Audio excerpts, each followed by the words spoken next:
Oh, you didn't give me a countdown or anything, John. Come on. Sorry. 3, 2, 1. 1.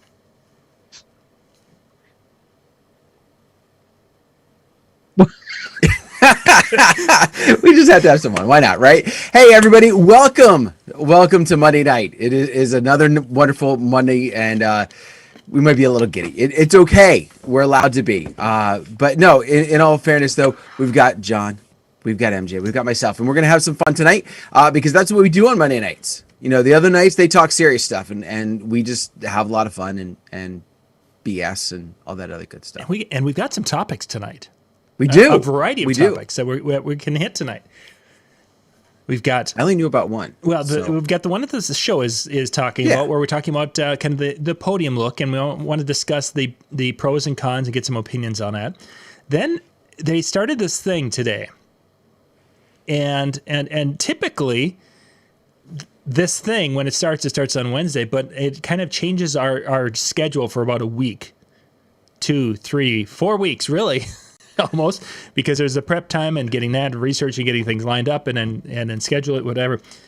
And it started today, and we'll talk about that just a little bit later in the show tonight, and share some things that we've seen and talk about the future.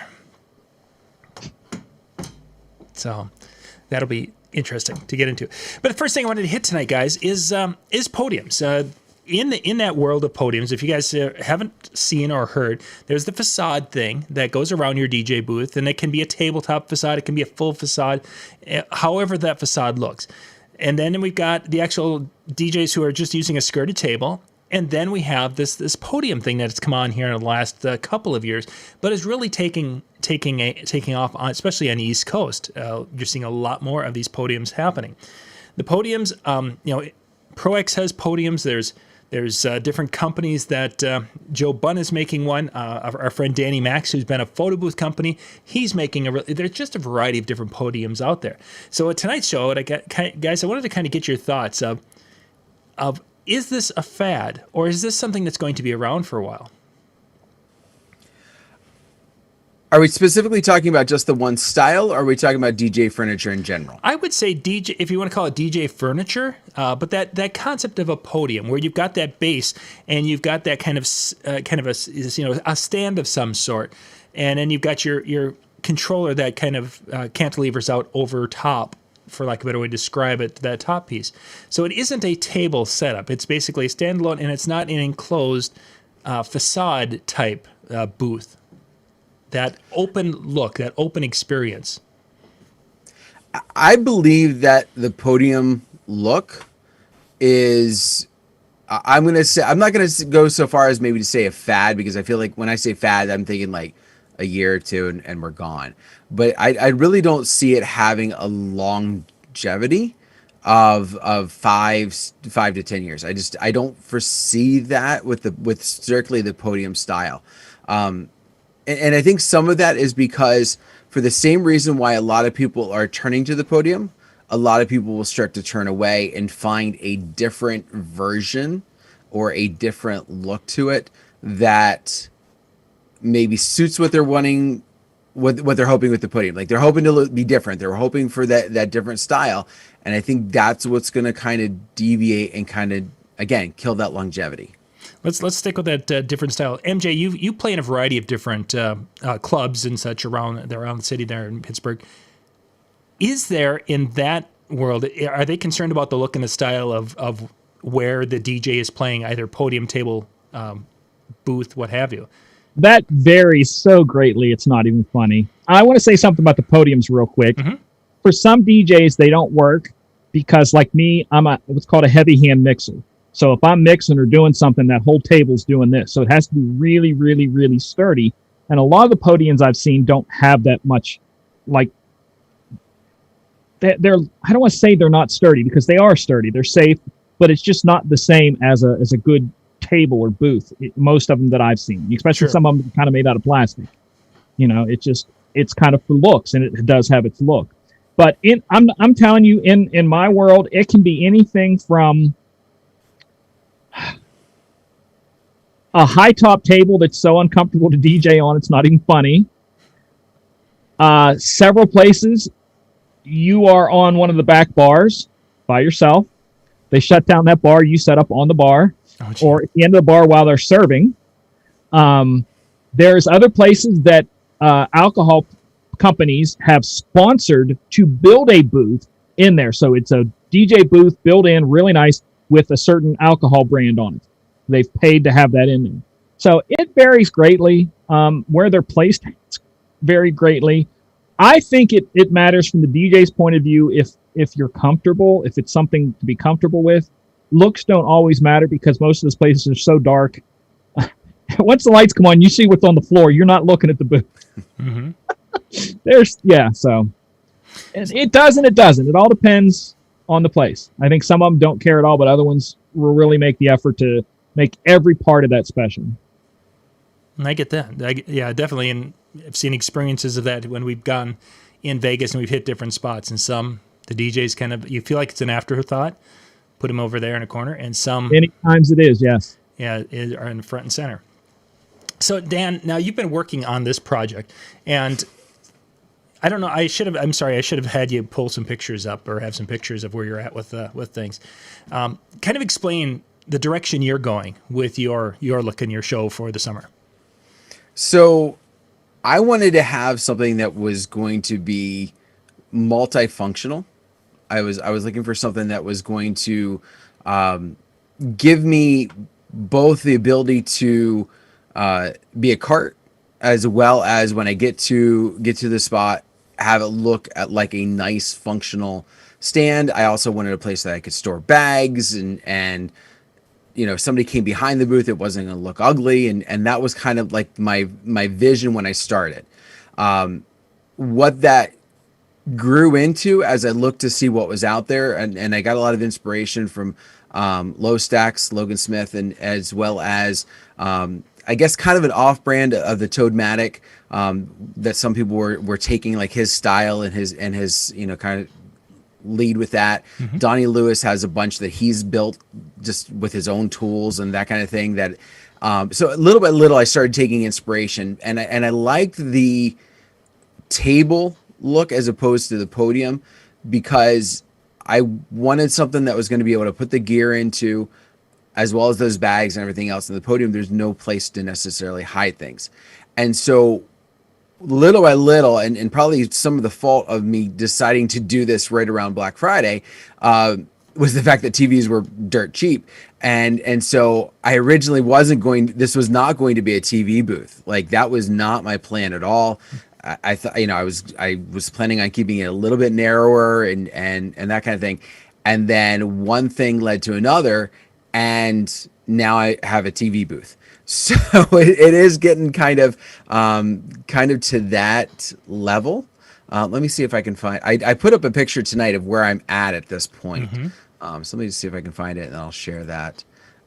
You'll have to mind the mess of my. It's in my construction site garage of sorts. Yeah. So this is the booth from a side.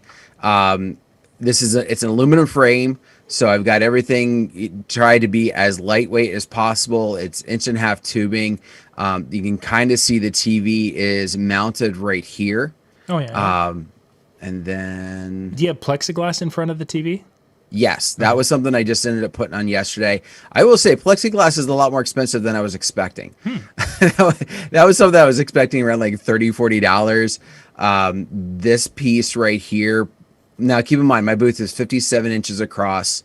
This piece here is 36 inches tall, and this piece was around $90 to buy. Oh, hi.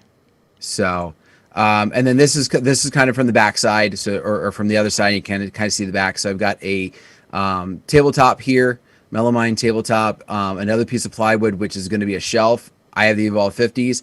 This is purposely thick enough that I can lay both of the EV tops end to end on their side, slid in, so that it will transport them. On the bottom this was tall enough that I can run the EV bottoms standing up and in, and there is room enough on the side that I have an extra case, because everybody was like, when I started doing this, everybody's like, oh, you need to be modular. I have a case, a rack, an 8-unit rack that will have my mics, an IEM, a digital mixer, a lot of the things that I avoided just because my slant rack top that I was using for my MC7000 just couldn't fit. Like there was no room for that kind of thing. So now that I have room for it, I'm starting to develop and add some of those extra tiny little things. There's because I'm doing the TV, a couple of guys also recommended just getting a little monitor. So on that top shelf, there's gonna be a 7-inch monitor on my side. So that's also going to be one of my HDMI outs, so that I'll see what's on the TV from my side. I've got tabletops so that if I need to do scripts, I'm going to have a spot to be able to hold that without that, like sitting on top of the controller, which was one of the problems I had with my tabletop. So like when I started going through this, there's something I probably would have tweaked, things that I didn't really realize until after the aluminum part was done, but it's been a labor of love. And when I get the sides, because I did the peel and stick sides to try and keep, again, weight down. When I get that on, which should hopefully be by this weekend, it's really going to start to take its final form. So, and this wasn't a direction I was planning to go, but what is your transportation? How are you going to move that thing? I mean, you see there was casters on it. Yeah. So there's 5-inch wheels on the bottom to make it. First off, let me say this: with everything that's on there, with the exception of the sides, yesterday to put the plexiglass on, I physically was able to pick the thing up and lay it down. I'm not a bodybuilder. I'm not, I don't lift weights for a living other than speakers and that kind of thing. I was able to gently lay it down flat. So this is built again with the idea of being as portable as I can make it. So yeah, 5-inch casters, but to transport it from wherever I am to the location, in one of the pictures you may have even seen, I have a trailer. Okay. And I have a 6x10. I didn't plan this, but it works out perfectly that I have a side rack rail that this will fit perfectly between my back door with a railing and my side door with the railing, locking it and ratchet strapping it in. Like, and I'm hoping you have a ramp, then you can run it. I do. Oh yeah, my back door is a ramp. Okay. Yeah. Yeah. No, it's light. It's not going to be that light if I had to pull it up off the trailer. I made it 30 inches deep, so that way I had a little wiggle room for ADA.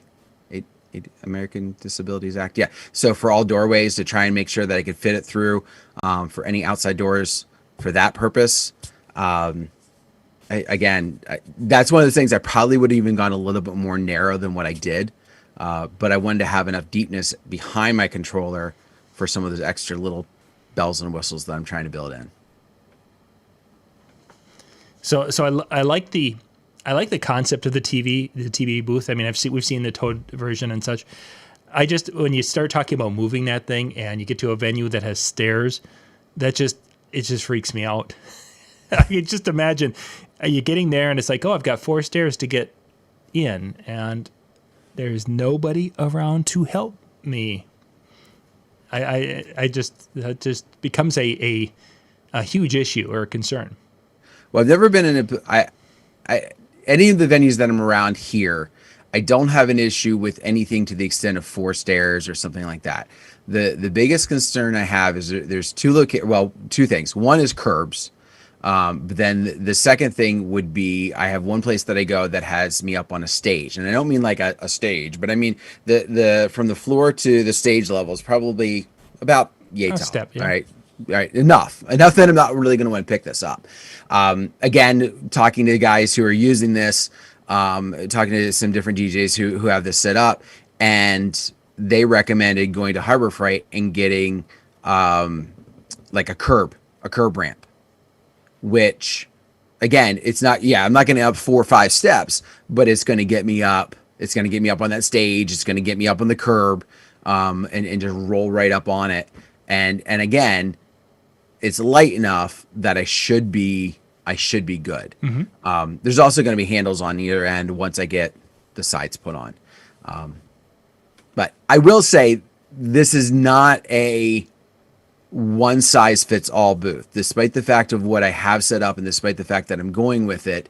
Like there's even one extra tweak that I'm still trying to work the details out is I have that plexiglass in the front. I want to actually create a lip, if you will, on the front that I can slide like a piece of corrugated plastic on that's going to have like the same siding that I'm using for the sides, so that when I'm at a place that goes, you know what, we really don't want the TV, it just doesn't fit with our decor, boom, slide that piece in, walk away, and oh, I don't have a TV booth. What are you talking about? You know, like I took it to that extent as well. But with that being said, I do have the backup, and that was one of the reasons why I wanted that modular piece on the bottom. I go to a place that I just can't. It's a bunch of steps. Mm-hmm. It's, you know, gravel that there's no way I'm getting those 5-inch casters through. Whatever happens to be the case, that I can take this modular piece, I can put it underneath, and now I'm going to play off of a table. But in the places that I'm thinking in my area, I'm really considering that's like a few and far between type of situation. Now I say that, and everybody's going to screw me this year, but. Yeah, can you play in the park across this crushed rock, up the hill and down the valley? And there's no electricity, so you got to get a Howie box. For $1 million. Oh. So no tow hitch? No. We're not dragging it down the highway. Yeah, once he's got the handles on it, then he'll be like, okay, now it's a little heavy. Let's put a hitch on it. And then... Just wondering, you know, you got to think outside the box sometimes. Yeah. So MJ, for your mobile shows, you do a few mobile shows here and such. Which direction, when it comes to a mobile show, would you be kind of leaning towards, in your opinion, if you could choose, you know, the booth, more of a podium, or the tabletop? Which fits your style the best? It definitely wouldn't be the podium, but I'm kind of okay with either the booth or the table. Because doing what I do in the business that I do, you really do have to get used to many different types of setups. So Friday night, you know, Thursday night, I may be setting on one of the tables in the restaurant. Friday night, I might be in a booth with HDMI plugins and everything. And Saturday, I might be set up on a bar. So you get kind of used to a lot of stuff. So the table or the booth, I think, would work for me. It all depends on what kind of gigs I would do, because, you know, with Dan, with what he's doing at weddings, he's got a lot of stuff he needs to have there. So that's the purpose of the booth. I don't do a lot when I do my mobile gigs. It's a couple of gig bars, some speakers, and you know, some uplighting. It's really simple. So it would all depend on what if I started doing stuff like that, you know, would I require multiple mics? Then, you know, I would definitely have to go the way he did with, you know, the mic array, the digital mic array and stuff like that. So I guess it would scale up, you know, and how much would I need to do the DMXing? Would I need to get a special board for the DMXing? Mm-hmm. You know, that kind of stuff. So you have to start thinking of what, you know, it's your workstation. So just like here at the desk, I have everything set up the way I want, multiple screens and stuff. So when you get to that's your shop, as they say, you know. What are you gonna, you know? So you'd have to kind of fit it to what you need, I think. The one of the things, the podium, when I've used a variation of a podium. It was more of a tubular stand from, I don't remember who made it right off the hand, right? But it basically it was the controller case and then this tubular stand. So there really wasn't as much of a barrier, for lack of a better way to describe it, between myself and the audience. And as I'm looking at the podiums and seeing that type of a feel, where the guests can see basically there's the computer and the controller, and then they can see the lower half of you and the top half or whatever. I'm wondering if the podium isn't for those people who MC quite a bit and are on the microphone or doing some things such as that. Because I've played with them a little bit. One of them, and MJ, as you were saying, is that if you're heavy on the sides with your scratching and such, there's just a little wiggle to it. Probably or leaning. Some people like to lean, you know. Yeah, exactly, and that's always been a concern, because even though, you know, it's sturdy and it's well put together, I have children who can lean on the edge of our table in the house, and that's kind of a center type of a podium design, and that table leans when you've got a 10-year-old leaning on it. So I wonder where that, you know, is it the MC performer that for a wedding that podium really becomes, that's where the niche is for this? Is it going to be something where where the people who are wanting to kind of keep a little separation are going to be looking more at a booth type of a thing. So then it's me back here and the dance floor and the people out there, and we have this level of separation. I wonder if there's going to be a kind of a rule of thumb that help people decide which way is the best way to go when it comes to that. Would you consider, like for you guys who do the bigger gigs, would that podium maybe an easier concept for those ones where you don't need everything, but still make it look classy, a little bit smaller, a little bit more portable? Is that why maybe some of these people are leaning towards it? I think, or do you think it's just fad? I think there is definitely that, as we've seen a lot of interest in the two Evolves and a little podium. And I've seen more of those without lighting at all, no lighting around the room at all. It's just those three pieces, or those three components. And it is a clean look. There's no question about it. But I jumped kind of back to something Dan mentioned earlier when he was talking about his booth. Where do you hide the bags? You've got to have a closet or something, or you're taking things back out to the trailer because there's just no storage. And I've seen some guys who have, so they've got their podium, they got their speakers, and then behind them they have a facade wall. So it's like, well, now I've got to carry that too? I mean, yeah. And you got to be really good with cord management with one of those too. Well, and I think one of the differences also, and there's different types of the podium style. So hoverboard or or the Germany one, that was like one of the first podiums that I saw and really ran into. The downside to that one is there really wasn't space for you to put mics, for you to put even much of anything outside of just your controller or turntables or whatever you're putting in the top. And that was about it. And so you almost needed that piece behind it, the facade with the lighting tech or the facade with the audio controllers and pieces back there. And then I think what ended up happening was that concept of the facade, when people started looking at podiums, they were, or seeing other people that were using the podiums, some people were using that hoverboard. And so as a result, they were kind of thinking they had to do it too. And so it developed. Now, the one thing I like about Bun's Command Center is the fact that, at least the version that he uses now, the first one was kind of that tubular design, but the new one has a spot for a 19-inch rack mount, top to bottom. I have a friend of mine who recently got his. He doesn't have any equipment on the bottom. He's not a heavy hand mixer, man. It's shaking. I think a lot of that firms up as you put some equipment in the bottom because it adds that rigidity. It's it's just three sides without it, and so you're adding that rigidity to have that fourth side, and I think that will help some.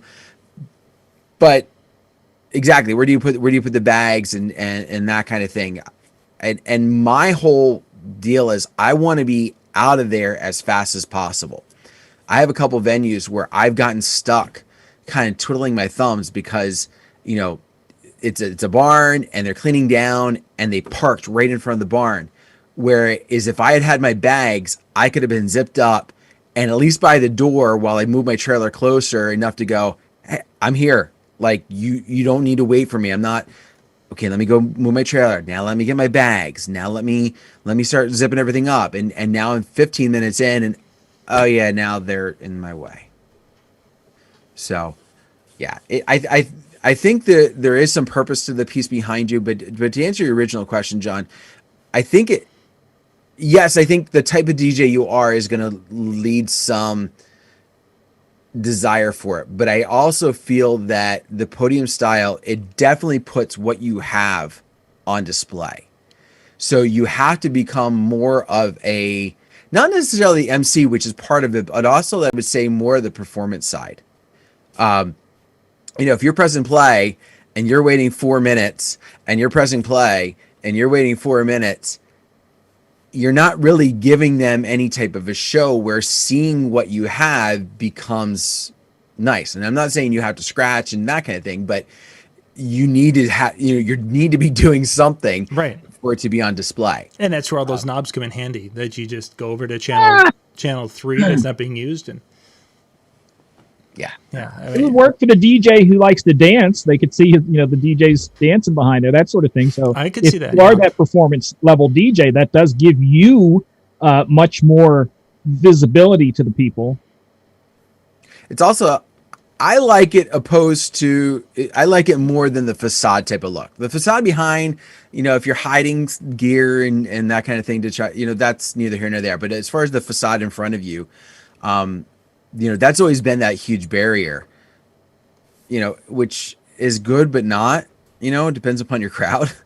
But, they can't see. Like, we buy these flashy gear, we buy these flashy controllers and everything else, and we hide it behind a wall that's like, 4.5 feet tall. As I say about my booth, which is going to hide my gear to a degree. But yeah. Well, see, you've got that TV. So if you build a camera in and put it on an arm that comes over, you could have that camera doing that, and it could see on the dance floor. And then you'd have to put in your own little, video switching system. So then you could have a crowd camera. You could have the one that shows you perspiring and working, and then add another 20-some pounds and add the hitch. The hitch. Well, then if you're going to do that, you might have to put hydraulics in it too. Oh, just gonna put a motor and drive that. It's up when you're going down the road. Then when you come to the booth, drop it. Oh, and speaking of hydraulics, you could put like you could put some moving head fixtures and hydraulics on that, so you could lift them up, and then it could do, and it would come back down. How cool would that be? So when are you putting those in, Dan? Yeah, come on. I don't have the technical skill, so that's why I'm saying I'm not doing it. Talking about this booth and all he's doing with this, and then right before the show, I started talking about a case that I bought in the '90s that's much lighter that the new Rain 1 can fit into, and it only weighs 15 pounds. So now I'm committing to, if I get the Rain 1, I'm going to the smaller, lighter case and taking a laptop stand. So I'll be walking around with about a 40-pound case. Dan's probably got that much in hardware, bolts and stuff in there, like 40 pounds. Yeah, between the TV and the tubing, maybe. Okay. TVs are a lot lighter now, so yeah. Handles. Wait a second. Handles and all the screws and those wheels. Yeah, he'll be there, just in hardware, and then he'll add the wood. David mentioned in the chat. You gotta take what you like, because for me, I've always had a rule, because I don't want to do big gigs. So I've always had a rule that if I do a mobile gig, I have to be able to take everything in on one cart. Mm-hmm. And if I can't take it in on one cart, it's not the kind of gig for me. Someone else should have that gig. So you have to figure out what you want to do. And that's kind of, I'm following that same concept, is that the days of having the big thing with all the lights and everything, and for the schools, was cool, but there's other people who do a much better job than that, and they can spend the money to be continually upgrading that show. I just am not interested. But David mentions, of course, one of the benefits of having the booth like Dan's talking about is you save money on pants and shoes. And I mean, that's a big, big factor. Because when you got that booth up there, Dan's is 36 inches tall, plus the 5-inch caster is 41 inches tall. Seriously, from the waist down, he could be... Swim trunks. Yes, that's exactly what I was thinking. Swim trunks and flip-flops, and how much money he could save. There you go. With his flip-flops that he got off the boardwalk in Atlantic City. You just see Dan now in his nice little shirt and tie and hula skirt and flip-flops. I might. In the right place, I just might. Probably there would be an appropriate time. At one time I used to do that. Robin, I have hydraulic support bars to hold up my moving hand. And Robin would have it figured out how they would actually function.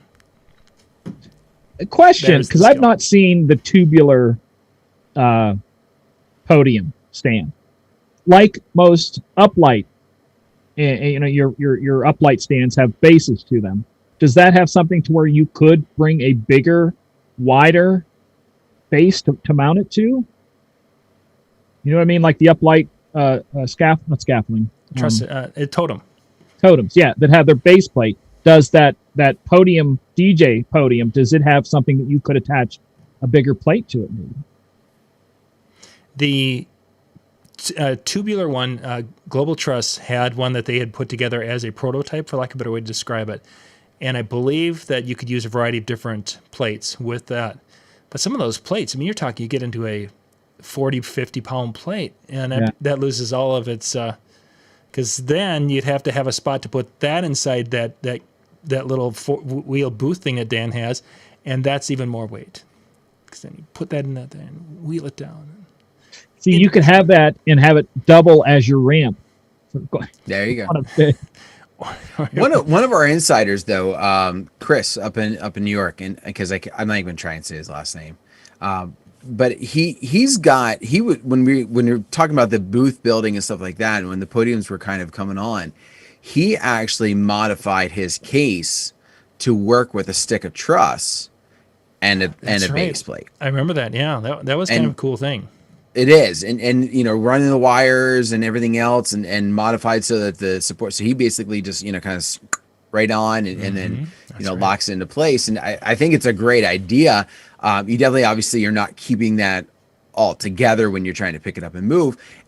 I think some of the problem that you have with that shakiness that we've talked about comes in the desire to try and make it to where it is lightweight, functional, and cheap. Where I think had something like Chris says, I would be willing to bet that it's not moving a whole lot unless your case that you're sitting on top is like kind of flimsy. I don't think it's moving because you got trussing, which has that rigidity to it to kind of lock things in place. You've got a base plate of, even if you did the 24-inch one, still has a lot of, enough counterweight to the top to keep it from wanting to tip, and enough, solidness to keep it in place. Where the other ones, again, they're not so much doing a tipping thing as it is just that middle just feels like, and any of them that I've seen, has that type of piece. And I also wonder if, how they're connecting. Like, for example, the Pro X has the latches to kind of really seal it in. Joe's got, the Bun's got the screws for both the top and the bottom. So, also could that be causing some of that shake? I think what it is the older guys, we still have in our mind that if you bump it, it'll skip. So that could be why a lot of us are hesitant. Because I can't tell you still to this day how many times someone will bump the table. It's a controller and a laptop. It's not even a spinning hard drive anymore. It's a solid state drive. And I still freak out for just a second that it's going to skip. So mine is that the laptop's going to go flying. Oh. You got to get a good stand. Dan and I were talking about stands. You got to get I recommend for anybody the Z stands. Any ones that will not only do this, but that will flop and do the Z, so you have this way, so you have any angle. So yeah, there's some really nice ones out there. All right, gentlemen, let's move on to the next topic here. For those of you watching, thank you for being with us tonight. There's all the links from today. There were quite a few shows or things that dropped today. Bill Herman had his segment this morning talking about DJs accepting tips. Then we came out with the the Evolve 50M video. It's an interview that I did with Mike Dussault that talked about the Evolve 50M. And we actually kind of talked about it in the realm of DJ. The Evolve 50M, in essence, people looked at it and they're like, oh, is it for bands or musicians? No, this is actually something that I'm going to pick up a pair of these because there's some cool features that it has.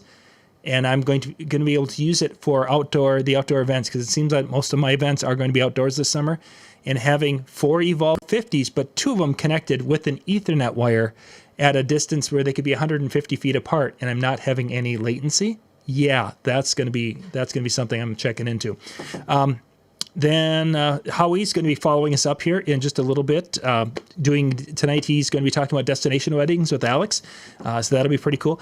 And then before us, Kristen Wilson did a little segment talking about how to make more money off the fewer events we may have in 2021. And I was listening to the video on tonight, and she's got a lot of, as she says at the beginning of it, get ready, take notes, because she's throwing a lot of stuff at and a lot of little tips and ideas in there. So some are going to be gold for you. Some of them you'll be like, oh yeah, I've done that. But it's always kind of cool to be able to hear someone else's perspective when it comes to sharing ideas with that. So, okay. So that thing that happened today that should have happened Wednesday, but it happened today because no one's there. He's not talking about a release of a certain Okay, so it's NAMM. It's NAMM week. NAMM is if you've Talk never about if this is your software release. first time software release. No, that was a couple of weeks ago. If this is your first time of ever watching a show talking about this strange beast called NAMM, NAMM. It's a National Association of Musical Merchants. It's an event that happens a couple of times a year, but it's basically a nonprofit that puts on these educational experience events and gear shows, Winter NAMM and Summer NAMM, Anaheim and Nashville. And typically, the winter one we are attending, and it's taking over the Anaheim Convention Center, and it's absolutely huge. Everything from musical instruments, lighting, speakers, microphones, anything that's related to sound and performance and entertainment is typically there. Something happened in 2020, and for some reason they said they weren't going to do it live. I don't know what happened. I might have to watch the news once in a while and see what's going on. But anyway, instead we have a virtual event, and it started today. MJ, you spent some time going through Virtual NAMM 2021. Your reaction? Yes. I like pretty the much concept. right there. That's the rest of the show. That's pretty much accurate. No, it's if it had, because you understand that, like John said, it's a lot about sound. So there is a lot of musical instruments in there. Every type of musical instrument you can imagine, on top of every speaker company and everything, microphones and strings for string instruments and everything, pianos. So there's a very large amount of that is towards that. So if a DJ show was oriented like they had their website set up, and I recommend go check out the website. It's free to sign up. You get to see some stuff, especially later in the week. They're going to be doing a lot of their better stuff later in the week, and they have a great app too. But if that was all DJ oriented, I would not need to go to Atlantic City, because you can dip in, and they had short videos that some of the presenters were putting up in some of the companies. They had hour-long ones that some were putting up, and some were live. Some were live simulcast, like recorded before, but now just showing for the first time. So there was a lot there to look at, connect with other people. There was a whole section where you can connect with other people and chat. And John accepted my friend request on that. So it's on a little social network. I have no idea what I'm doing in that part of it, by the way. But I mean, yeah, I saw that as a request. Clicked and I typed DJ in and see if there's any DJs I knew. So there was a few. What's his name? Jay sent me a friend request, and I ended up sending you and what's his name? Jose Heredia. Heredia. Sent him one. So there's ways to connect. There's a lot to see. If you are interested in learning, as in reading and learning, it's great for you. But if you're one of those people that go, I just want to put hands on something, you'll probably get bored quick. Very quickly, yeah. Dan, did you get a chance to check any of it out today? I did not. Because he does this thing called a day job. Yeah. What's up with that? It happened. So this year the event is free. So if you can still go and register, and it's going on all week. And as MJ said, a lot of it is pre-recorded video. You can make time to connect with some of the companies. I did a video earlier kind of showing what our portal, or at least my portal, looks like to get into it. And probably it's the same for everybody, but I don't know, because I was the media. They signed me up as media. So that's where I'm at. We went through and took a look at, thank you, Robin. Robin put the link in the chat. Took a look at a lot of the different things, and we're trying to see, because it was a case of, I didn't expect there to be a lot of new gear, just because we came through a year when not much was sold beyond entry level or people wanting to just kind of play. So musical instruments did pretty well. Entry level, like DJ controllers, did pretty well. But when it came to the gear, speakers, larger speakers, sound systems for mobile events, not so much. There wasn't much of that. Lighting didn't do much this year. So getting to this year, it's like, okay, will the companies be very optimistic and be like, okay, we think 2021 is good, and here's a ton of stuff? Or was it going to be something that we were going to hear crickets today? MJ, which direction in your opinion? All I know is I scrolled down through stuff, and there was a whole lot of long-haired dudes playing guitar. That's all I'm going to say. There was a whole lot. Like it was, here's a long-haired dude playing a guitar. And then the next video, this is a long-haired dude playing a guitar. Oh, this is a long-haired dude talking about guitars while he's holding one. And someone's playing in the background. So no, it is oriented towards that. I didn't see much. I did stop in. What's the lighting companies there? Is it ADJ or Chevet is Saw there. that. Chevet's there. Yep. ADJ. So I watched what's his name's video on the new Jeff Short. Yep. his what is that? It's kind of a par. Is it a par? It's a par, but it's a pixel. You can pixel map that particular unit. So that's actually kind of a cool And they concept. showed off studio lighting, which with all the streaming stuff, that's something to look at too. Oh, that was Dan's Dan. reading the comment the exact same time I did. I was going to say that you were jealous, but you know what? It's all right. But yeah, there was a lot. Like I said, if you're a guitar person, if you're a piano person, a drum person, into that whole world, this is like a kid in a candy store thing because it's giving you access to a lot of companies. And if you want to talk directly to someone, you can connect with companies and ask questions, right? You know, like as if you were at the expo and you walked up to, Jay and go, Jay, what's up with this? That sort of thing. That point, if I said that to him, he'd walk away. But the point is that with being, you didn't think you could connect with a lot, and there is a lot to connect with. You really can. Like I said, different people. I forget, there was somebody that sent me a friend request today. I'm not sure who they were, but I get to find out just that way. You just go and see other people. Plus, each day they have videos. What is it? I can't think of the name of what they call that. Hold on a second here. I want to click on that because there are what is it called, John? I'm not sure which. Crap. No, I don't think it's called that. Yeah, no, I don't believe I've been to them a few times, and there is crap around. A lot of crap. Yeah. A lot of crap. Some of it's gears. I'm trying to get to the page real quick because it's the different areas that they have. Why can I not think? My brain has just died on me here, and it's asking me to log in again. I don't need to log in again. Someone else talk for a minute. So yeah, we're in the different, and then there was the different tabs that you could click that would take you to the brands and the products and different things. It's on that listing. Yeah, it's on that. Artist TV, Gear TV, It's the TV ones. Believe TV. Yeah, there's a bunch of different TV ones. I'm gonna have to go to the app because I don't have to log in here. But there were areas of stuff that you would not think of. The Believe TV, the Artist TV, and the Gear TV. And that's the ones that later in the week are going to have videos about stuff, both performances, interviews with people. The Gear, you're going to be able to see some gear displays. And the Believe TV talks a little bit about what you said, John, that it is an educational setup. It's what it's designed. And you can actually donate to some of the educational projects, music educational projects they do. Which I think is important because those of you know, I just finished the first draft of my book, and one of the things I talked in there about is how many art and music classes were available when I was in high school, and how many we got to sample and try, and how many of those just aren't there anymore. So I think this is an important thing because it's just not going to be at the high schools. You're not going to get the opportunities that I had to try everything. And find what your thing is. This is giving people, a spot out there to do it as a nonprofit, like you said. Mm-hmm.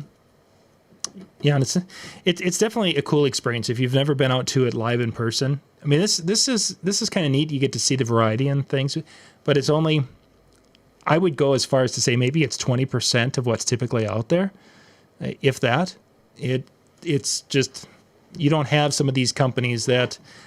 As an example, downstairs there's a section where they have woodworking tools, where they have hunks of wood that you can go and buy, and you can cut to make your own guitar from that hunk of wood. You're not seeing that on the virtual. I just thought it was kind of funny that it's called Believe in Music Week, and In Music is not there. I'd have been all over this. Like, yeah, it's In Music Week. Believe. Hashtag believe us. In Music Week, believe. Believe us.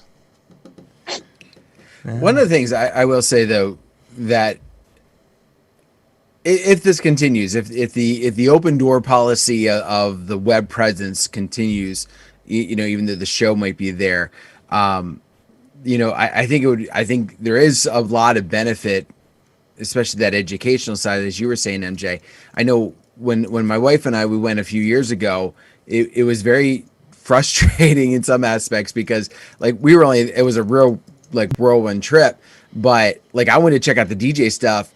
she teaches music for a living. She wanted to check out that stuff. So we were trying to split what little time we had among, these pieces. And at the same time, it was my first time going. So I was so overwhelmed with everything that I was seeing that I didn't know, to really kind of stop and just watch, or, I'm not a person who was selling. So to ask questions was kind of, I knew I wasn't going to, and I knew I couldn't buy anything. So it was just very kind of, what do I do here? What's going on? But I really think, that possibility, that open door part, I really hope sticks around, even if NAMM 2022 is back to what it was in 2019. I think it's going to be a two-phase part. It's going to. I would be very surprised if they're not going to leave it open to the public, because they're getting to the point where trade shows are going to be the diminishing attendees. Even big ones like this, we can still see some writing on the wall. I think it's going to be either a reduced price or easier to get in. And they did that even last year. I think it was last year that they had a day that it was just open to the public. You could just come in. So I think that's going to be part of it. Then you've got. I think the virtual side, there's going to be companies that are not going to come. They can't send people to the show anymore. The margins are just too tight. You've got, in the dealer side of it, you've got companies like Sweetwater and Guitar Center, if they're both still around, which one will, one may not. But they have such buying power that they can go and sell gear at a much tighter margin, because they can buy 10,000 of something and say, hey, I'm not going to give you $100 for them. I'm going to give you $90 for them. Where someone like our friend Ben Stowe has to pay the $100 for them. So there's a difference in what some of these companies are going to be able to afford, and you may not have. So the digital side, I don't think it's going to go away. I think it's going to have to improve. It's never going to be the same as going and being face-to-face. But I think the face-to-face is, it may change from being as much of a dealer show to more of an end-user show. Not that you can buy, but an end user to come in there and look at things. And then how long will dealers, these manufacturers, continue to put 6 digits of investment into a show to show off their products when you've got companies that like Rain, that the one was around the world, people were talking about it for that week. That was probably more valuable than going to a big show. I do want to say one thing that's beneficial about the digital. You don't have to wear earplugs. It's not so loud you can't stand there and talk to someone. Exactly. And typically NAMM is not too bad, but even shooting the videos. Yeah, NAMM, I know they do have rules, and I've seen booths that have signs up, shut down for noise violation, such and such company, and they made them leave. Yeah, that was definitely. So let's get to MJ. Did you see any gear today? New gear that caught your eye? Nothing. I mean, I looked at a lot of different stuff. The lighting from Chauvet, the stage lighting, because that is kind of a big deal nowadays. A lot of people having their, where it used to be a home studio of audio stuff like I built this for, 10, 12 years ago, has now become a video studio. Yeah, exactly. So lighting and stuff like that's a big part of people's lives now. So that kind of stuff.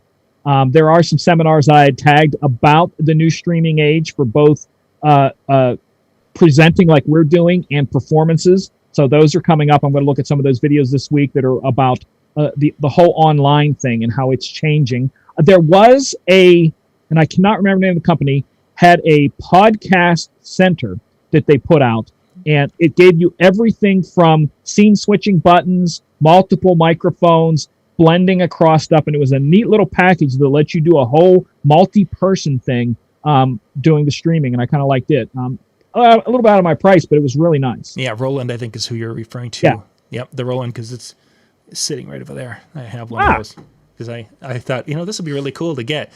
And then that means you have to have like 2 or 3 friends to actually do a podcast in the same room with you, and it's still sitting over there. Or just inputs, if nothing else. Yeah. So it is for a lot of because you understand the whole podcast scene is crazy right now. The whole thing that's going on between Apple and Spotify and all these trying to grab the audio podcast. What I'm talking about, people who just talk and tell stories and different things like that. That whole world is huge. And if you're not into it, you don't recognize how huge it is. People make full-time living off of that stuff. Oh, exactly. So it's all part of the future, where you may think we're only doing this year and you're going to go back to your live gigs, but there are people that are going to continue this as part of their income. And you know, I hope to be part of that, to where I can make some income sitting right here. Mm-hmm. Exactly. And that was one of the big things that I was surprised at, how many of these big companies were featuring. You go to the Shure, their booth as an example, and it's podcasting microphones. You go to EV, EV's their the booth. The first picture is this. Well, actually, it's the RE20, but you know, it's one of these. Second picture was, I don't remember what it was. And the third picture was the actual new product, the Evolve 50M. So it's one of those situations that the companies are realizing that for the time being, people are wanting to up their game in this realm, especially if we have a year where people are going to be doing this for the entire year or a percentage of it. So yeah, some of the case companies were showing off some lighting that could be used for studio areas. You mentioned Chauvet. Chauvet had a couple of things, but that was I think that was the second item on their list. So it's a different world. And I on one hand, I kind of thought that they weren't going to be showing a ton, but I think I was still surprised at how little. EV had something new. Shure has a headset microphone as a DJ. Ironically, looks very similar to what MJ's wearing. But Shure came out with it. This actually came out in October, but they haven't said boo about it until showing it here. I think it's a DH5. It is a incredible little headset listening to. I mean, it sounds like this almost. Yeah. And it's comes out at an incredible price of $450. So there is that. Yeah, no, that's just the wire that goes around your head. Slightly less than. Yeah, it's just about. The only real big thing that we shot for video today, and you guys will get to see that tomorrow morning, is we did a pretty in-depth interview with the people from Mackie. Mackie has come out. You guys have seen us talk about the DRM series, which is their wooden box, and it's kind of their higher end series. Then people were complaining that the wooden boxes, which were very loud and very good sounding, were too heavy. So then they made the SRM series using some of the similar components to the DRM series, but they put those in plastic boxes. So then they had the Thump and the SRM version 2. Then they put the SRT in the middle today. And you guys will be able to see Bradley and I talk about those speakers tomorrow, because there's some really cool functionality that they built into the SRT series of speakers. So definitely something to check out, and that should drop tomorrow morning. Are we going to be seeing? Do you know of anything? You don't have to, if you're not allowed to say a name. Like if you have not a curfew. I'm really losing words tonight. NDA. Yeah. No. What do they call those? Holy crap! Embargo. There we go. Jeez. Yeah. No, there's nothing. Embargo. But do you think other companies are still going to tease stuff later in the week? Drop stuff later in the week? Yes, there will be. And I think you're going to see sometime about midweek, you're going to see the companies that did not go. And Chris mentioned that in music, companies aren't there. ADJ is not there. JMOZ isn't there. QSC has a listing, but they're basically not there. RCF is not there. There's other companies out there that we typically would see that are secondary companies that usually have kind of a cool thing that we sometimes pop over and say, hey, look at that. They're from Seattle. They made the B3 speakers and Omni Systems. The Omni System folks, they're kind of over there, and we like to stop and say hi to Chris and his family. Obviously they weren't there. So there's definitely... There will be more things that are going to drop this week, and I have a couple of interviews scheduled. I think tomorrow, if we can get them locked in, it'll be interesting to see what hits Wednesday. If there's companies that want to try to respect that Wednesday or Thursday morning thing. All right, I want to ask a question in reverse. Sorry, Dan, go ahead. I was just going to say, I wonder how many opted not to go this year just to kind of see and play the waters. Like you talked about some of those interviews you have lined up, and And I've heard scuttlebutt. I don't know anything because nobody talks to me. But I hear rumors of different companies that are supposedly dropping things later this week. And I almost wonder if it was this idea of we're not going to tie it to NAMM, but we're going to do it at the same time to see if we can play off of just that timing of the year where people are talking about new gear and jump on. And if we do it right, does that give us more credence, more ability to say next year, you know what? We did it last year and it worked fine. Like why spend the six figures to go to this event if we can do it on our own?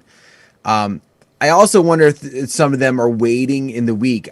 My question to you was kind of the same that MJ had, which was, are there any that are there that can still drop stuff later in the week? Like when NAMM was before, you had to kind of have your booth set up, but now it's virtual. Can stuff be kind of day released? They certainly could. I don't see anybody doing it. Talking to, and we'll talk more to Jay tomorrow night. I didn't get the feeling from talking to Jay, and I didn't ask that specific question, but he's obviously pretty up on what's going on with the Pioneer side.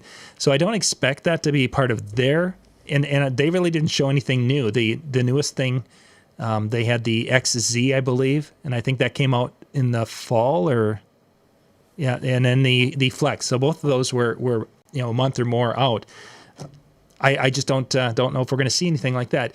Gibson, which is a guitar company, and that's pretty much the only thing they had in the Gibson family. Gibson used to have Cerwin-Vega, Stanton, and KRK. We would see KRK at DJ Expo selling those things like they're candy in a candy store type of thing. And then we had Cerwin-Vega and Stanton. Those two are just gone. They don't exist anymore. And the KRK, I was trying to get some information, and they're like, yeah, they're the hot new speakers. It's like, I did a video in 2019 on these. Well, yeah, that's right. Okay. Your video on your website is from 2019, done the same time I did my video. I was actually standing behind when you guys did that video. Yeah, that's right. Okay, so, well, is there anything that's going to come new? Stay tuned. I heard that like 22 times today in these conversations that MJ is referring to. Yeah, stay tuned for more information. What? No. Well, that's what you mentioned, Jay, and I could have sworn I saw something with the Pioneer when they were talking about a contest that they're running, and so it popped up on Facebook, and it was saying something about they teased the idea of a new product this week. No, man, maybe there will be more of that as companies are trying to catch the eye of the media and catch the eye of consumers. Or competition, because I asked about it. It's like a DJ competition, and you had to submit a video between 1 and 4 minutes or 1 and 5 minutes. And I asked him, I said, how's it being judged? Is it just something, you hashtag the Pioneer thing, you go into a raffle? And he said, it's actually just going to be about creativity. So someone who makes the most creative video is, they're going to pick 4 of them, and then they win the prizes. And that's where I'm guessing that will be when you have most people's attention. Hey, by the way, one more thing. So that's my feeling on that. Okay, yeah, the XZ came out in 2019, according to Chris. Thank you, Chris, for that. I want to ask you the reverse question. Yeah. I know we're out of time, but all these interviews that you've been doing, you go to every expo there is out there, both on this side and your handyman side. What is this like in compared to those? Are you enjoying it? Are you finding it frustrating? Are you getting as good quality? What's your thoughts? I actually can do a better interview because there isn't somebody standing behind me to be the next person in line to ask them the same questions. Their voice isn't hashed, and Jay would be a good one to talk about that tomorrow night, because generally by the time I get to Jay, it's usually later on first day, and his voice is already gone. And he sounds like a gravelly old man. Oh, wait, he is. But anyway, it's worse than normal. So not having this sound to compete, to be able to show pictures and they say something, and I can say, wait a second, no, can you tell me that, but do it from this angle? It can make the video so much better, because when I've got somebody behind me, and I've got Phil from Digital DJ Tips, I have to every once in a while turn and spike the ball and say, ha, I made it here first. And those things, take time, and I didn't have to... But I mean, even just the video that you released today, I mean, it was a near 30-minute video with Mike Giselle, and it was just like, you don't get that. No. Because he doesn't have time to sit and talk to anybody for 30 minutes. Yeah, exactly. And if you guys get a chance to watch it, I mean, obviously the Evolve 50M was a part of that, but talking about the RES microphones, that whole concept of how they're designed and why they're designed the way they are, I didn't know that. So it was things you learn, and that the RE3 wireless, that there's one of the series that I could buy here and take anywhere in the country and be able to use it very confidently, as opposed to some of those where there could be different bandwidth issues in the 500 frequency. I didn't know that. So that was very cool to, and as you say, I wouldn't have been able to ask or get those answers at the show, because it would have been, here's the 5 talking points and website, go. That would have been the end. Just for the record, as I was scrolling through Facebook today, no joke, a Radio Shack ad came up for lighting, LED lighting, Radio Shack. Is that the one in the corner? I think I saw. Yep. I saw one of those go through. Yeah. Today. That was crazy. Okay. Tomorrow night we'll be back talking. I think Ben and Katie are going to be coming on at 9:00 Eastern tomorrow night, and they're going to be, I don't know if they'll be in the chill room or if we'll have a YouTube player. It's going to depend. There's a basketball game, and this winter when my kids are playing basketball, I'm trying to be there at their games. So they'll either be in a chill room or I'll be joining them. And then Brian and Jay, and I'll be back by that time, and we're going to talk about what we found out from day 2 of NAMM and get some more insights into that. Right now, when you guys are done, DJNTV.com/chill, DJNTV.com/chill.